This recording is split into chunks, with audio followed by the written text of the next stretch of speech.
بدنگاہی کے متعلق اشعار ہے، اس کا فوٹو گروپ میں اپلوڈ کر دیا جائے گا۔ کان، انسان کے جسم میں کان کا حصہ۔ شیطان کا ایک اہم راستہ کان ہے۔ کان کے ذریعے وہ بہت سی بری باتوں کو دل میں اتارتا ہے اور دل کی دنیا کو برباد تباہ کر دیتا ہے۔ مثلاً گانے سننے، غیبت و چغلی سننے اور اسی طرح کی حرام و گندی باتوں کو سننے سے انسان کا دل خراب ہو جاتا ہے اور آہستہ آہستہ برباد ہو جاتا ہے۔ جیسے گانے سننے سے دل میں نفاق کی بیماری پیدا ہو جاتی ہے۔ ابو داؤد نے اپنی سنن میں حضرت عبداللہ بن مسعود رضی اللہ عنہ سے انہوں نے شعب الایمان میں حضرت جابر سے روایت کیا ہے کہ رسول اللہ صلی اللہ علیہ وسلم نے ارشاد فرمایا، الغنا ينبت النفاق فی القلب، گانا دل میں نفاق پیدا کرتا ہے۔ اور حضرت عبداللہ بن مسعود رضی اللہ عنہ نے فرمایا، الغنا ينبت النفاق فی القلب کما ينبت الماء الزرع والذکر ينبت الایمان فی القلب کما ينبت الماء الزرع۔ گانا بجانا دل میں اسی طرح نفاق اگاتا ہے جس طرح پانی کھیتی اگاتا ہے، اور ذکر اللہ دل میں اسی طرح ایمان پیدا کرتا ہے جس طرح پانی کھیت اگاتا ہے۔ علامہ ابن رحمہ اللہ نے لکھا ہے، بعض عارفین نے کہا ہے کہ گانا سننا بعض لوگوں میں نفاق اور بعض میں عناد، بعض میں جھوٹ، بعض میں فسق اور فجور اور بعض میں تکبر پیدا کرتا ہے، اور اس کی وجہ سے زیادہ تر صورتوں کا عشق اور بے حیائی کی باتوں کی پسندیدگی پیدا ہوتی ہے۔ اس طرح کان سے غیبت سن کر، گالی گلوچ سن کر، کسی کا مذاق سن کر انسان کے دل میں خباثت پیدا ہو جاتے ہیں اور اس کا دل اس کی وجہ سے گندہ ناپاک ہو جاتا ہے۔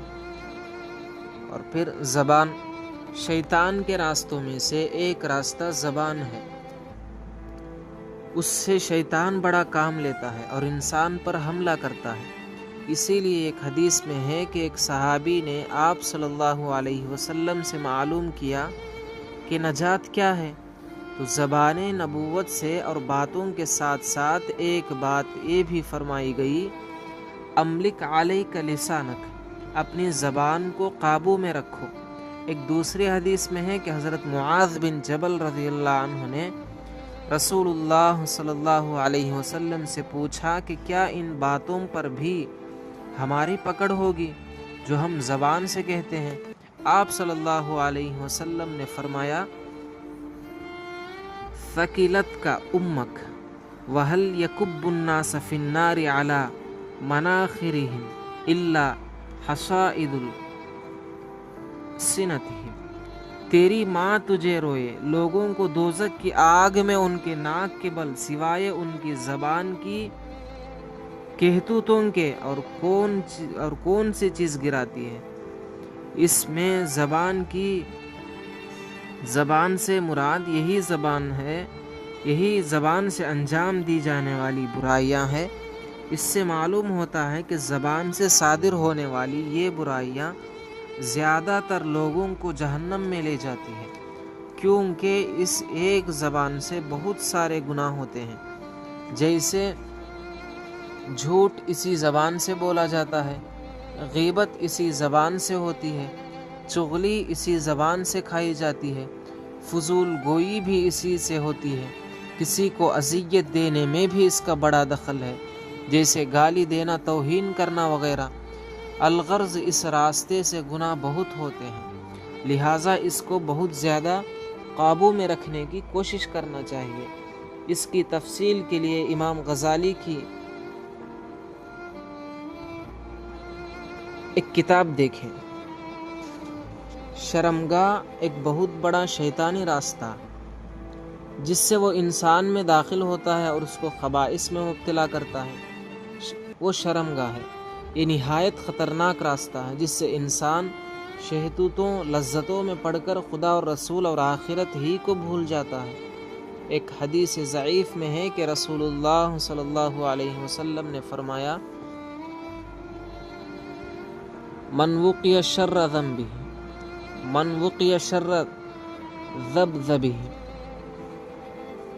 ولقلقہ وقبقبہ فقد وقی الشر کلہ۔ جو شخص ذبذبے، لقلقے اور قبقبے کے شر سے بچ گیا وہ تمام شرور سے بچ گیا۔